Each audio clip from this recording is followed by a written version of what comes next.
பேர் ராஜலட்சுமி குத்தாலிங்கம். இப்ப என்னோட ஹஸ்பண்டுக்கும் எனக்கும் வந்துட்டு நிறைய அண்டர்ஸ்டாண்டிங் இருக்கு. ஆனா அவரும் என் மேல பாசமா இருக்கிறாரு. அந்த சமயத்துல நானும் அவர் மேல ரொம்ப பாசமா இருக்கிறோம்.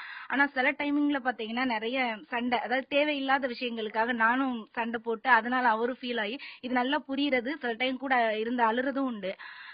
இப்ப வெளியூர் போயிட்டு வந்தாங்க, 1 வீக் போயிட்டு வந்தாங்கன்னா ஓரளவுக்கு பரவாயில்லாம இருக்கும். பட் ஒரு 3 டேஸ் 4 டேஸ் ஆனா ஆட்டோமேட்டிக் அது வந்து சண்டை வர்ற மாதிரி வந்து ஃபீல் பண்ணது உண்டு. இன்னும் அதாவது அண்டர்ஸ்டாண்டிங் நிறைய இருக்கு, பாசமும் நிறைய இருக்கு. இன்னும் எங்களோட உறவை வந்து பலப்படுத்துறதுக்கு என்னன்னு கொஞ்சம் சொன்னீங்கன்னா நல்லா இருக்கும்.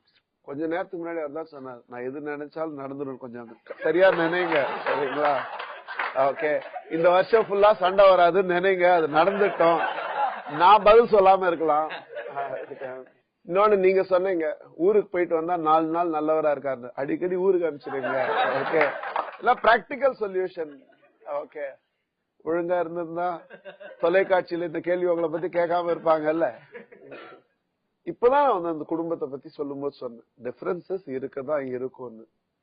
அதுவும் வந்து ஒரு கணவன் மனைவி உறவுன்னு வரும்போது, கணவன் மனைவி இல்ல, ஆண் பெண் அப்படின்னு வரும்போதே நம்மளோட பேசிக் டிசைன் வந்து ரொம்ப டிஃபரெண்ட்.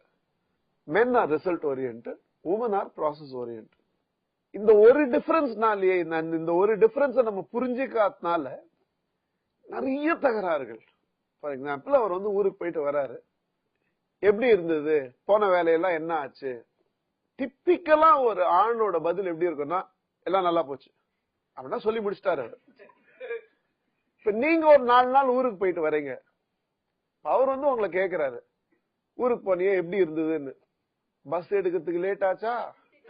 எங்க 4 நாளைக்கு முன்னாடி இந்த பஸ் கிளம்பினது லேட் ஆனதுல ஆரம்பிச்சு, பக்கத்துல வந்து பீடா போட்ட ஒரு பொண்ணு வந்து உக்காந்துதான், அங்கேருந்து ஆரம்பிச்சு ஃபுல் டீடைல் போகும். இத கேட்டுக்கிறதுக்கான பொறுமை வந்துட்டு நார்மலா ஒரு ஆணுக்கு கிடையாது.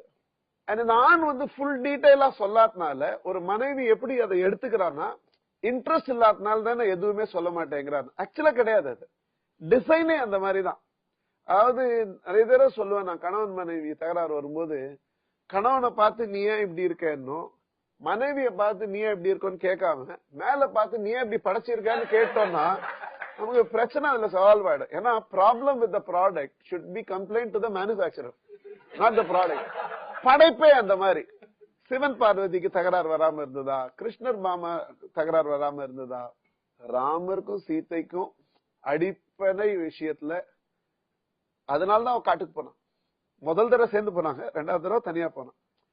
நம்ம இதிகாசங்கள்லயே என்ன சொல்லுதுன்னா, ஆண் பெண்ணுக்குள்ள வித்தியாசங்கள் இருக்கதான் இருக்கும். நம்மளோட கோணங்கள்ல, நம்மளோட எண்ணங்கள்ல, நம்மளோட செயல்கள்ல, நம்ம வாழ்க்கைய புரிஞ்சுக்கிற விதத்துல எல்லாத்துலயுமே வந்து வித்தியாசங்கள் இருக்கதான் இருக்கும். We should celebrate the differences. We fight the differences. So எவ்வளவுக்கு எவ்வளவு வந்துட்டு we learn to celebrate this differences. And அதுலதான் இன்ட்ரெஸ்டிங்கும். லைஃப் வந்துட்டுல டெய்லி பாசமா இருந்தா உங்களுக்கே போர் அடிச்சிடும். ஓகே, அதாவது எப்ப பார்த்தாலும் சிரிச்சால அந்த சிரிப்புக்கு மரியாதையே கிடையாது. காலிங் பெல் அடிக்கும் போது, அந்த கதவு திறக்கும் போது, இன்னைக்கு சிரிப்பு இருக்குமா, கோவமா இருப்பீங்களா தெரியாது. அந்த ஒரு ஆன்டிசிபேஷன், அந்த ஒரு சர்ப்ரைஸ்ல தான் வாழ்க்கையோட சுவாரஸ்யமே இருக்கு. Learn to celebrate these differences rather than being burdened by these differences. You will enjoy this entire experience.